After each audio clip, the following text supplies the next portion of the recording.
ನೀವು full day online ರೀಲ್ಸ್ನ ನೋಡ್ತಾ ಇರ್ತೀರಾ, ಆನ್ಲೈನ್ ಕಂಟೆಂಟ್ಸ್ನ ಕನ್ಸ್ಯೂಮ್ ಮಾಡ್ತಾ ಇರ್ತೀರಾ, ಯಾವಾಗಲೂ ಸೋಷಿಯಲ್ ಮೀಡಿಯಾದಲ್ಲಿ ನಿಮ್ಮ ಟೈಮ್ನ ಸ್ಪೆಂಡ್ ಮಾಡ್ತಿದ್ದೀರಾ. ಹಾಗಾದ್ರೆ ಖಂಡಿತ ನಿಮಗೂ ಒಂದು ಪ್ರಾಬ್ಲಮ್ ಸ್ಟಾರ್ಟ್ ಆಗೋದಕ್ಕೆ ನೀವು ಅವಕಾಶ ಮಾಡಿಕೊಡ್ತಾ ಇದ್ದೀರಾ. ಯಾಕೆಂದ್ರೆ ಇತ್ತೀಚಿನ ಒಂದು ರಿಸರ್ಚ್ನ ಪ್ರಕಾರ ಬ್ರೈನ್ ರೋಟ್ ಅಂತ ಒಂದು ಸಮಸ್ಯೆ ಶುರುವಾಗಿದೆ ಮನುಷ್ಯನಿಗೆ. ಈ ಸಮಸ್ಯೆಯಿಂದ ನಿಮ್ಗೆ ಏನಾಗುತ್ತೆ ಅಂದ್ರೆ ನಿದ್ರೆ ಬರ್ತಾ ಇಲ್ಲ ಸರಿಯಾಗಿ, ಆಹಾರ ಸೇವನೆ ಸರಿಯಾಗಿ ಆಗ್ತಾ ಇಲ್ಲ, ಯಾವ ಕೆಲಸದಲ್ಲೂ ಕಾನ್ಸಂಟ್ರೇಷನ್ ಬರ್ತಾ ಇಲ್ಲ ನಿಮಗೆ.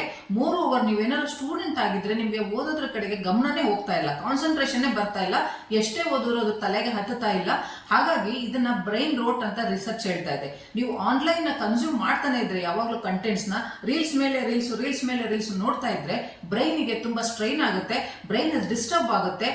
ತದನಂತರ ನೀವು ಏನೇ ಓದಿದ್ರೋ ನಿಮ್ಮ ತಲೆ ಒಳಗೆ ಹೋಗೋದಿಲ್ಲ. ಹಾಗಾಗಿ ನೀವು ಕೂಡ ಆನ್ಲೈನ್ ಕಂಟೆಂಟ್ಸ್ ನ ಜಾಸ್ತಿ ಸೋಷಿಯಲ್ ಮೀಡಿಯಾದಲ್ಲಿ ಜಾಸ್ತಿ ಟೈಮ್ ಸ್ಪೆಂಡ್ ಮಾಡ್ತಾ ಇದ್ರೆ, ಜಾಸ್ತಿ ಕಂಟೆಂಟ್ ನ ನೀವು ಕನ್ಸ್ಯೂಮ್ ಮಾಡ್ತಾ ಇದ್ರೆ ಅದನ್ನ ಖಂಡಿತ ಕಡಿಮೆ ಮಾಡ್ಕೊಳ್ಳಿ. ಒಂದು ಟೈಮ್ ರಿಸ್ಟ್ರಿಕ್ಷನ್ಸ್ ಇಟ್ಕೊಳ್ಳಿ.